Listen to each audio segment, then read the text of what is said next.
कहानी की शुरुआत में हम डांटे नाम के एक आदमी को देखते हैं। आज सुबह जब वो उठा तो उसने देखा कि उसकी पत्नी 7 महीने की प्रेग्नेंट है। ये देखकर डांटे पागल सा हो गया। उसे समझ ही नहीं आया कि आखिर ये सब हो क्या रहा है, क्योंकि कल जब वो सोए थे उसके बर्थडे वाले दिन तो सब कुछ एकदम नॉर्मल था। उसने डेट चेक की तो पता चला कि 1 साल बीत चुका है, उसका अगला बर्थडे है आज। खैर उसे लगने लगा कि ये सब सिर्फ एक भ्रम है। वो ठंडे पानी से नहाया और फिर थोड़ी देर के लिए सो गया कि जब उठूंगा तो सब कुछ नॉर्मल होगा एकदम। कुछ देर सोने के बाद जब वो बेडरूम से बाहर आया उसने खुशी से नोटिस किया कि एलिस का पेट तो गायब हो गया है। डांटे ने सोचा कि बढ़िया है, बस सपना था। उसने एलिस को सब कुछ बताया। एलिस हंसकर बोली कि बढ़िया है, सपना ही था, इतनी जल्दी दोबारा प्रेग्नेंट नहीं होना मुझे। तभी लिविंग रूम से एक बच्चे के रोने की आवाज सुनाई दी। धीरे धीरे पालने की तरफ जाते हुए डांटे ने एक छोटी सी बच्ची देखी। एलिस ने बच्ची को उठाया, मुस्कुराकर डांटे को हैप्पी बर्थडे कहा और बच्ची उसके हाथ में थमा दी। डांटे शॉक में आ गया कि 2 दिन के अंदर उसकी बेटी हो चुकी है। वो उसे दूर से अजीब से तरीके से पकड़कर खड़ा रहा, समझ नहीं पा रहा था कि क्या करे। लेकिन हमेशा से उसकी जिंदगी ऐसे फास्ट फॉरवर्ड में नहीं चल रही थी। कुछ समय पहले डांटे की जिंदगी बाकी सब की तरह एकदम नॉर्मल थी। हम उसे भागकर एक पार्टी में जाते हुए देखते हैं, क्योंकि नया साल शुरू होने से पहले वो अपनी मंगेतर तक पहुंचना चाहता था। उसने जैसे ही अपनी मंगेतर को पीछे से देखा तो न्यू ईयर काउंटडाउन खत्म ही होने वाला था। तो भाई ने पकड़कर घुमाया, सीधा चूम लिया। लेकिन जैसे ही वो पीछे हटा उसका चेहरा डर से भर गया। उसने गलत औरत को चूम लिया था। गलती भाई की भी नहीं थी, दरअसल उसकी फियांसे और उस लड़की के कपड़े बिल्कुल एक जैसे थे। बदकिस्मती से उसकी मंगेतर ने ये सब कुछ देख लिया। गुस्से में उसने डांटे को थप्पड़ दिया और वहां से चली गई। उनके बीच का ये रिश्ता भी खत्म हो गया। डांटे भी इससे बहुत ज्यादा दुखी नहीं हुआ और उस औरत से मिलने का फैसला किया जिसे उसने गलती से चूम लिया था, एलिस। समय गुजरता गया। अब डांटे और एलिस साथ रहने लगे। फिर अक्टूबर 26, 2010 आया। आज डांटे का जन्मदिन है। एलिस ने एक सुंदर सा गाउन पहनकर उसे गाने और डांस के साथ जगाया। फिर उसके लिए बर्थडे पैनकेक्स बनाए। लेकिन डांटे खुश नहीं हुआ। उसे अब टेंशन हो रही थी, क्योंकि एलिस ने उसका अलार्म बंद कर दिया था और अब वो काम के लिए बहुत ज्यादा लेट हो गया है। डांटे ने जल्दी जल्दी कुछ खाया और भागकर घर से निकल गया। कंपनी में पहुंचकर उसे याद आया कि भाई आज तो एक बहुत जरूरी मीटिंग है, मैं तो पूरी तरह भूल गया। उस समय एलिस घर पर आराम से पेंटिंग बना रही थी। दोपहर के बाद उसने कपड़े बदले, एक खूबसूरत सी ड्रेस पहनी और दोस्तों के साथ मिलकर बर्थडे पार्टी की तैयारी शुरू कर दी। पूरे घर को सजाने लगी। तभी डांटे का फोन आया। उसने बताया कि काम के बाद मुझे एक बार पापा के पास जाना पड़ेगा। लंच के टाइम पे मीटिंग थी तो जा नहीं पाया। दरअसल डांटे ने वादा किया था कि वो जल्दी घर आ जाएगा। अपने पापा के घर पर डांटे ने एक डब्बा दिया जो उन्होंने मंगवाया था। बैठकर उनकी लंबी कहानियां सुनने का मन नहीं था, तो वो जल्दी से गुड बाय बोलकर निकल गया। वो घर वापस जाने ही वाला था कि तभी कारपेंटर का कॉल आया। बाथरूम का नया दरवाजा रेडी हो गया है, लेकिन अगर वो उसे आज नहीं ले गया तो फिर कई महीने रुकना पड़ेगा। अपनी छोटी गाड़ी में दरवाजे को फंसाना बहुत मुश्किल था, पर फिर भी वो जैसे तैसे दरवाजा लेकर घर की तरफ निकल पड़ा।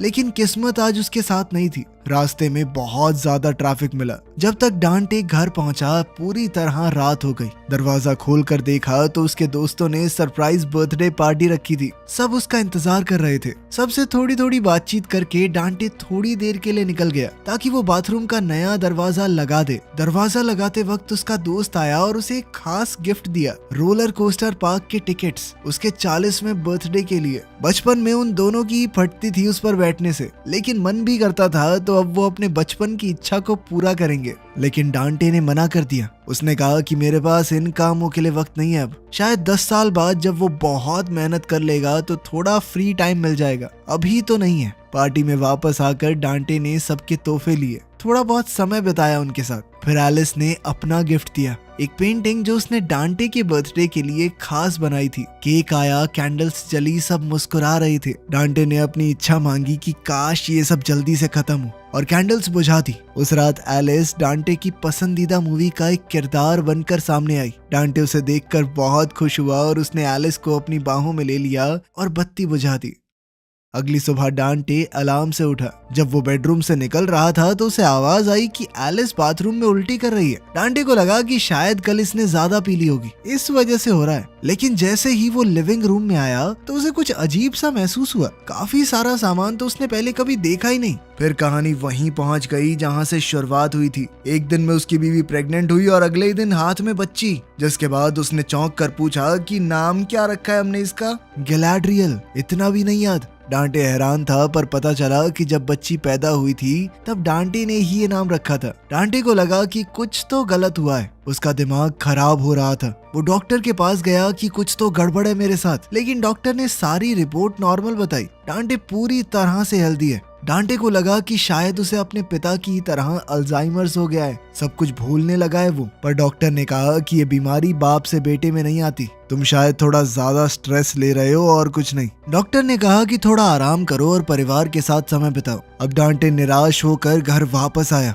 कुछ देर बाद एलिस पेंटिंग करने की कोशिश कर रही थी, लेकिन बच्चे के लगातार रोने से वो परेशान हो गई और डांटे पर चिल्लाने लगी कि ये बच्चा सिर्फ मेरा है क्या, तुम क्यों नहीं संभालते इसे। फिर डांटे अपनी बेटी के पास आया और उसे धीरे धीरे झुला कर सुला दिया। कुछ देर बाद उसने सोचा कि मुंह पर पानी छिड़क कर थोड़ा फ्रेश हो जाता हूँ, पर जैसे ही उसने शीशे में देखा उसके चेहरे पर मूंछ आ गई। रसोई में गया तो कैलेंडर देखा, अक्टूबर 26, 2013। उसका बर्थडे फिर से आ गया। डांटे ने सोचा कि वो एलिस को सब कुछ सच बताएगा, पर जैसे ही उसने कहा कि कुछ भी ठीक नहीं है तो एलिस उसकी बात को गलत ले गई। उसे लगा कि डांटे उनके रिश्ते की बात कर रहा है। डांटे ने उसे समझाने की कोशिश की, पर वो चीजों को उल्टा ही ले रही थी। इसके बाद डांटे काम पर निकल गया। जाने से पहले एलिस ने कहा कि गैलाड्रियल बाहर खेल रही है, उसे तो बाय बोल दो। डांटे को एक बार के लिए समझ नहीं आया कि वो किसकी बात कर रही है, पर जैसे ही वो बाहर निकला उसने देखा कि उनकी बेटी खुद चल रही है। ये देखकर डांटे की सांस रुक गई।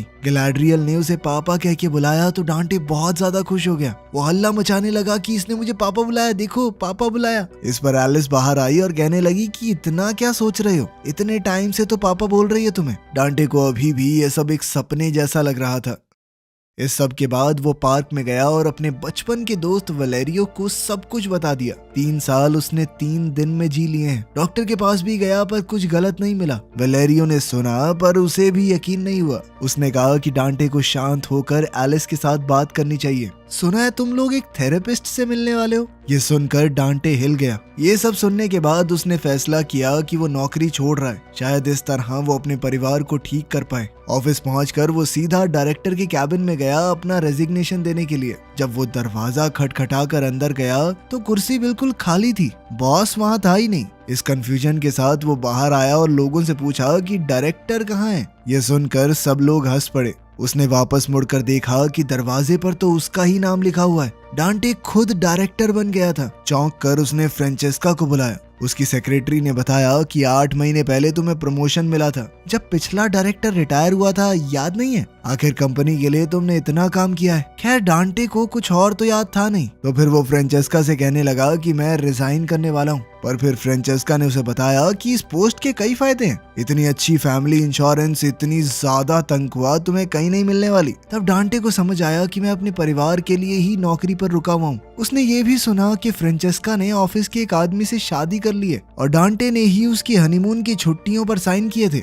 ये सब सुनकर वो पूरी तरह हैरान रह गया। थोड़ी देर बाद सब लोग उसके लिए एक बड़ा सा केक लेकर आए। ऑफिस से निकलते ही डांटे ने देखा कि अब वो अपनी सस्ती गाड़ी नहीं बल्कि महंगी लेक्सस चलाता है। तभी अचानक एलिस का फोन आया कि मैं थेरेपिस्ट के पास तुम्हारा इंतजार कर रही हूँ। डांटे ने कहा कि मुझे सब कुछ याद है, मैं बस वो थोड़ा एड्रेस भूल गया था। एड्रेस कहाँ पे बताना, मैं आसपास ही हूँ। थेरेपिस्ट के कमरे में डांटे कहने लगा कि कुछ दिक्कत नहीं है। अब दिक्कत हो भी कैसे, उसके लिए तो 3 दिन ही बीते हैं, लेकिन एलिस के लिए 3 साल हो चुके थे। खैर एलिस कहने लगी कि डांटे अपने परिवार को बिल्कुल वक्त नहीं देता, बस ऑफिस के काम में बिजी रहता है, कभी कभी तो ऑफिस में ही सो जाता है। ये सारी बातें डांटे को थोड़ी चुभ गई। वापस जाते हुए उसने कहा कि मैं ऑफिस में खुद को थकाता हूँ तुम्हारे लिए, ताकि तुम घर पे बैठ के अपनी वो आराम से पेंटिंग बना सको। ये बात एलिस को बहुत बुरी लगी। वो चुप रही, पर उसकी आंखों में दर्द साफ दिख रहा था।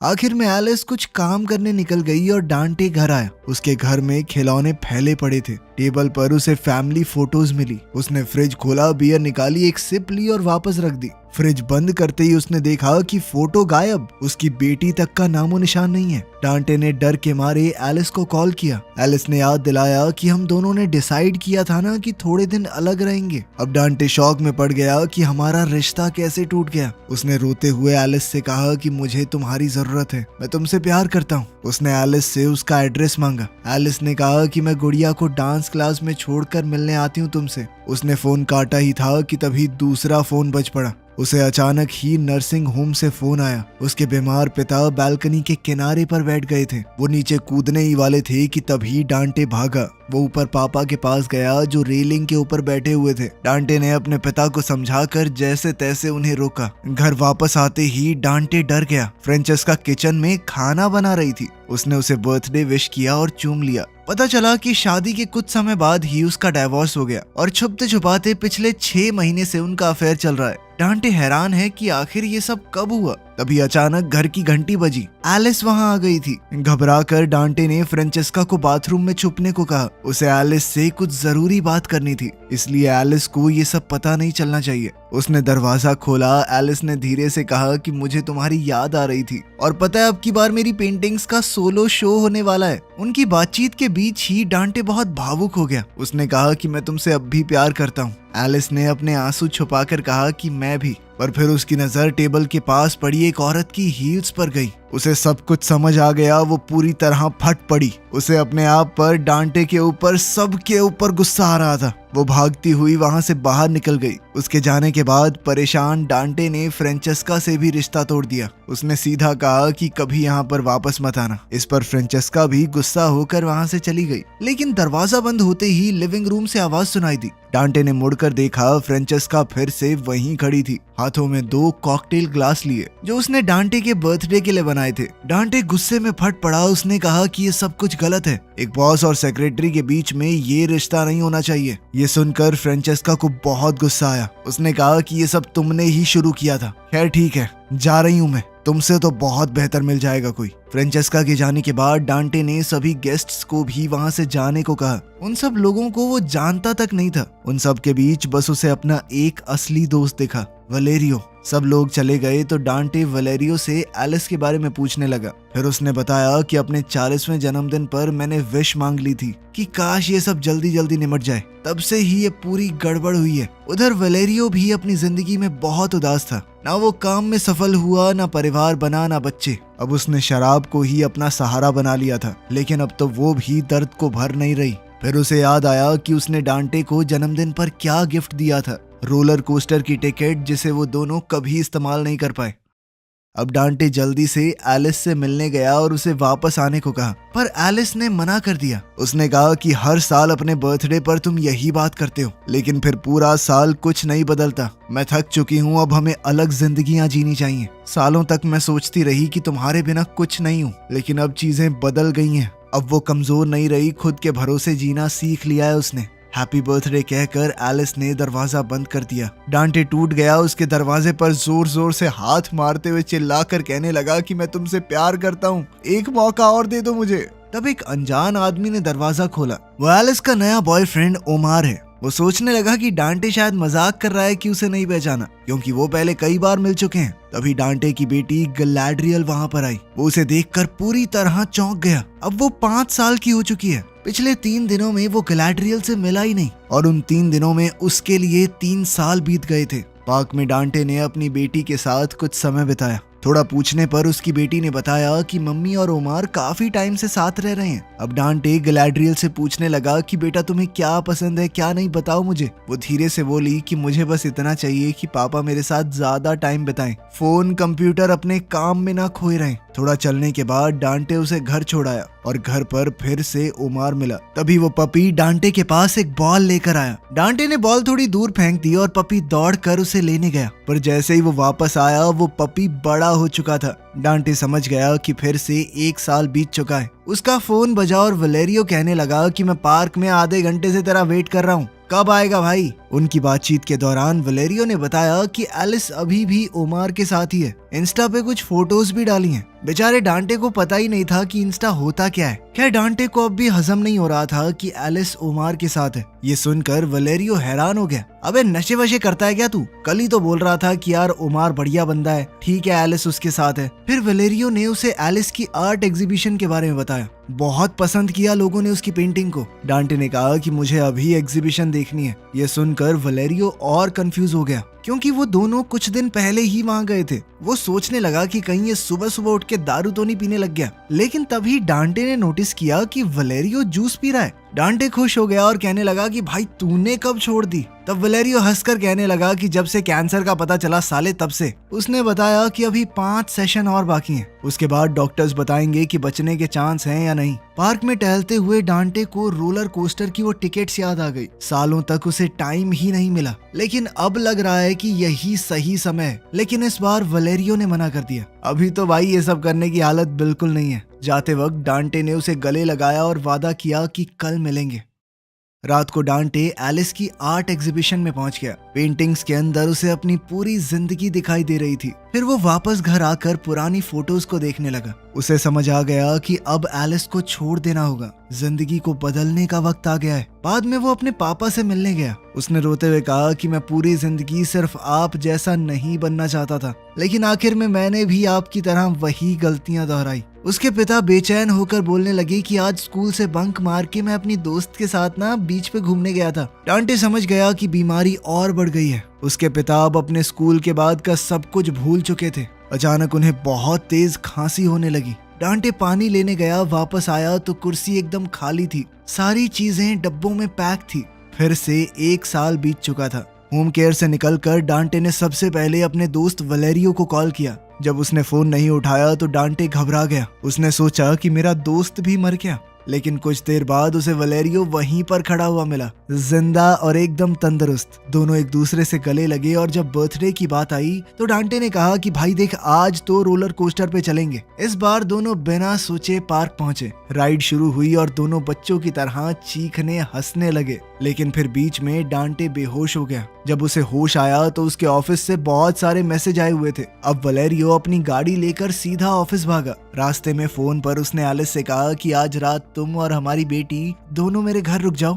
एलिस ने ना चाहते हुए भी हाँ कह दिया। ऑफिस पहुंचकर डांटे ने सबके सामने बोल दिया कि मैं अपनी सारी बची हुई छुट्टियां ले रहा हूँ। अगले 3 महीने और 4 दिन तक किसी ने मुझे मैसेज किया ना, खाल खींच लूंगा उसकी। निकलने से पहले डांटे ने फ्रेंचेस्का से माफी मांगी कि मैंने तुम्हारे साथ गलत बर्ताव किया था। घर जाते वक्त डांटे एक एनिमल शेल्टर में रुका और उसने एक कुत्ते को अडॉप्ट कर लिया। यह उसकी बेटी के लिए एक छोटा सा तोहफा होगा। घर पहुंचने पर डांटे ने अपनी बेटी को वो पपी देकर सरप्राइज किया। उसने एलिस से कहा कि आज का दिन हम तीनों साथ गुजारेंगे। तीनों ने मिलकर पेंट किया, कपड़े बदलकर कॉस्ट्यूम पहने, अपने कुत्ते के साथ पूरा दिन खेले और पहली बार उन्हें एक असली परिवार की तरह वक्त मिला, जो डांटे को पहले कभी नहीं मिला था। डांटे फिर गैलाड्रियल के साथ बैठे बैठे उसे कहानी पढ़कर सुनाने लगा। जब उसने बैग से एक किताब निकाली, उसे समझ आया कि वो किताब एलिस ने अपनी बेटी के लिए लिखी है। कहानी खत्म होते ही डांटे ने अपनी बेटी को कसकर गले लगा लिया और वादा किया कि मैं हमेशा तुम्हारे साथ रहूंगा। अगली सुबह जब वो उठा तो बिस्तर खाली था। वो उठकर बाहर चला गया और मुस्कुराकर देखा कि एलिस, गैलाड्रियल और वो छोटा पपी किचन में है। कल डांटे का बर्थडे था। आज तीनों ने मिलकर थोड़ी सफाई की और उसके लिए पैनकेक्स बनाए।